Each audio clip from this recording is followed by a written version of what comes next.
All right, so for number 3, that's the problem I had to do for my last name. It says you are offered 2 jobs selling dental supplies. One company offers a straight commission of 6% of sales. The other company offers a salary of $350 per week plus 3% of sales. How much would you have to sell in a week in order to make the straight commission offer better? So for company 1, we have 0.6x, which represents 6% of what the first company is offering. And then for company 2, we have 350 plus 0.3x. 350 representing the dollars and 0.3x representing the 3% that they're offering as well. So for company 1, the straight commission, since we want that to be better than company 2, we set 0. Hold on. What's wrong?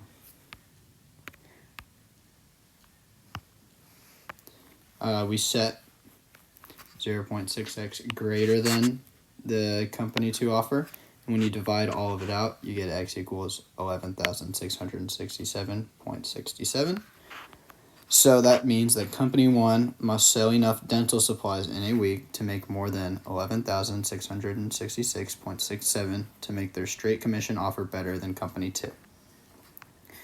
And then for the other question I chose number 2, the break-even analysis.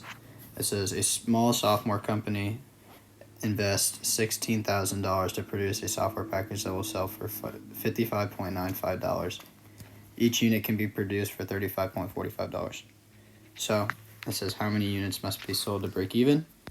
So we need to set the sell price minus the production price to get our profit right here, and then we set that equal to 16,000.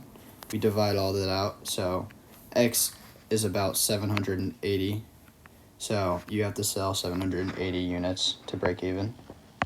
And then for part B, it says how many units must be sold to make a profit of 60,000. So we can take the 20.5x, which is what we found up here after subtracting both of these variables. You can do 20.5x minus 16,000 equals 60,000, because we still had that investment of 16,000 up here. So once you move the 16,000 over, you get 76,000. Divide that out by 20.5, and you get x equals 3,707.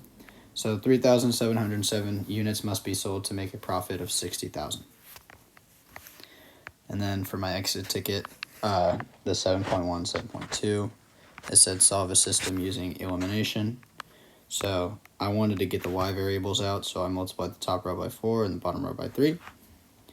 After that, you get this equation right here, and the 12s cancel out, and then you add the 6s together, and you add these numbers together. Just divide out 26, which is what I did here, so x equals 3. And then since you have x equals 3, you can plug it back into one of the equations, and I chose the top one, this one right here. So I have, after simplifying everything out, you get y equals -2. You put that into its form right here. So you get 3 comma -2. For 7.1, 7.2 again, it says solve system using elimination. I took the exit ticket twice, so this is why I got this one wrong again. So what you do is, I wanted to get the y variables out again, so I multiplied the top row by 5 and the bottom row by -2. After that, you get this equation right here. You cancel out the 10s. You add everything together, so you divide 11x by 44, so you get x equals 4. And then after that, you can plug it back into one of the equations. I chose this bottom equation right here. So and then after simplifying everything through, you get y equals -1, and then in its form, you get 4 comma -1. And then exit ticket 7.1, 7.2, it says solve using substitution. So I simplified this one right here into this equation, and then I just plugged that into this bottom equation right here, which is what is shown.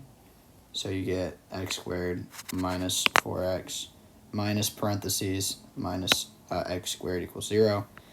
After simplifying everything through, you have 2x, and then parentheses x minus 2 equals 0. So that means that x equals 0 and x equals 2. And then after that, I just plugged it back into this equation right here to find the y variables. So since one of the x's equals 0, I plugged it in right here since the x was right there, and you get y equals 0. And then since x was 2, I also plugged it in here to this equation out here, and you get y equals -4. So you have two different answers. You have 0, 0, and then 2, -4. And then for my exit ticket 7.6 and 7.7, it says solve the system using row operation if possible, write the rule if infinity, many solutions, write no solution or inconsistent if applicable.